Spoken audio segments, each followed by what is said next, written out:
تو توانایی اینو داری که بیماریت رو درمان کنی، توانایی اینو داری که اون چیزی رو که میخوایی به دست بیاری. سلام، من مژگان هستم و به کانال ما، کانال زن خردمند، خوش اومدیم. سلسله مباحثی که میخوایم این چند وقت در مورد صحبت بکنیم در مورد اینه که تو توانایی اینو داری که بیماریت رو درمان کنی، توانایی اینو داری که اون چیزی رو که میخوایی به دست بیاری. ولی متاسفانه خیلی اینو باور ندارم. دقیقاً در قانون جذب توی این زمان میتونه برای تو، برای به دست آوردن سلامتی و برای به دست آوردن بچه اگر میخوای، اگر سقط مکرر داری، اگر بیماری خاصی داری، اگر نازایی داری، میتونه بهت کمک بکنه. اگه شنیدن این مطالب رو دوست داری و دوست داری که کلیپ های زیادی در مورد این برات ساخته بشه، کانال رو سابسکرایب کن، برای دوستانت هم بفرست. و اگر سوالی داری و موضوعی ذهنت رو مشغول کرده که میخوای در موردش صحبت بشه، برام کامنت کن که من در موردش بیشتر با تو صحبت بکنم. واقعیت اینه که ما توی وجود خودمون توانایی اینو داریم که سلول های خودمون رو ترمیم کنیم. بدن ما در واقع یک داروخونه است و احتیاجی به بیرون نداره. کافیه که فقط نگاهش کنیم، کافیه که بهش توجه کنیم. مشکلاتی که توی رحم ما وجود داره فقط نیاز به دریافت انرژی و توجه داره. اگر بتونی این وقت رو برای خودت بذاری و روزانه مدیتیشن هایی که مربوط به رحم هست رو انجام بدی و چاکرای خاجیت رو متعادل کنی، میتونی کلی از بیماری‌هات رو درمان بکنی. من توی این کانال مدیتیشن های زیادی رو گذاشتم برای بازیابی انرژی های زنانه که میتونه بهت کمک کنه تا به این نتایج خیلی خوبی توی این زمینه برسی. و ازت خواهش میکنم که اینها رو حتما انجام بدی. فکر نکنی که مدیتیشن کردن وقت تلف کردنه. دوست داشتن خودته، دوست داشتن رحمته، دوست داشتن انرژیته و اون رحم و انرژی به تو پاسخ میده. دقیقا مثل یک جایی که گل‌های خیلی زیادی پرورش پیدا میکنن و وقتی از صاحب اون خونه‌ای که این گل‌های خوب توش پرورش پیدا کردن میپرسی که چه کار میکنی که گلات اینقدر خوب میمونن، میگه که من بهشون عشق میدم، باشون حرف میزنم. بدن ما هم نیاز به توجه داره، نیاز به نگاه کردن داره. وقتی که تو اتفاقی خدای نکرده برات بیفته، مثلا کیست تخمدانی داشته باشی که بخوای لازم بشه که اون از بدنت خارج بشه و تخمدانت رو بردارن، اون وقتی که لزومش رو حس میکنی، میبینی که چقدر ارگانی بود که بهش توجهی نکرده بودی، با خوراک نامناسب، با خواب نامناسب، با ورزش نامناسب بهش بی توجهی کردی، با اضطراب هایی که در خودت فرو بردی بهش بی توجهی کردی و حالا که از دستش دادی میفهمی که چه ارگان مهمی رو از دست دادی.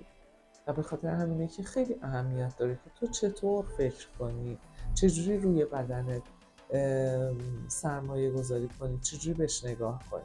فقط کافیه که چند دقیقه از روز رو بعد از اینکه به خودت تو آینه نگاه کردی و به خودت قول دادی که خودت رو دوست داشته باشی و وقت برای خودت بذاری، بشینی و یه هدفون بذاری توی گوشت و فقط با یه صدای موزیک، میتونه حالا یه گاید داشته باشه، یه راهنما داشته باشه، یه مدیتیشن که انجام میدی، یا اینکه همینطور بشینی فقط به بدنت نگاه کنی، از فرق سرت شروع کنی، تک تک سلول های بدنت رو بهشون نگاه کنی و دست نوازش روشون بکشی و ازشون تشکر کنی، از قلبت که داره میزنه، از تنفست که داره اکسیژن به تو میرسونه، از کبدت که داره هورمون‌هات رو متعادل و پاکسازی میکنه، از روده ها که اگر جریان پیدا نکنن، اگر خوب کار نکنن، مواد زائد و سمی تو بدنت نگه میدارن، و از رحمت که مرکز کنترل احساساتت هست ازشون تشکر کنی و بهشون عشق بدی و ببینی که چقدر میتونن باید خوب کار کنن. یکی از دلایلی که یه سری افراد هستن که چاق میشن، هر چقدر که تلاش میکنن و هر چقدر رژیم میگیرن نمیتونن خودشون لاغر بکنن، یکی از علتش اینه که این غذایی رو که میخورن با حس خوب نمیخورنش. اگه حتی اون تو مثلا یه چیز خوبی که نباید بخوری، حالا چون ما وقتی که رژیم میگیم تو کل هفته شما رعایت بکنید، ولی اگر دلت خواست که مثلا حالا یه تیکه شیرینی بخوری، اشکالی نداره، میتونی اونو بخوری، ولی اونو با عشق بخوری. نه اینکه بگی من مجبورم که الان این میره برام چربی تولید میکنه. بهش عشق بدی و به بدنت عشق بدی که به اون انرژی نیاز داشته، به اون تیکه شیرینی کوچیکی که میخوردی نیاز داشته و وقتی که با عشق دریافتش کنی، اون هیچ وقت تبدیل به چربی نمیشه. چرا که عشق میتونه التهاب رو از بدنت ببره.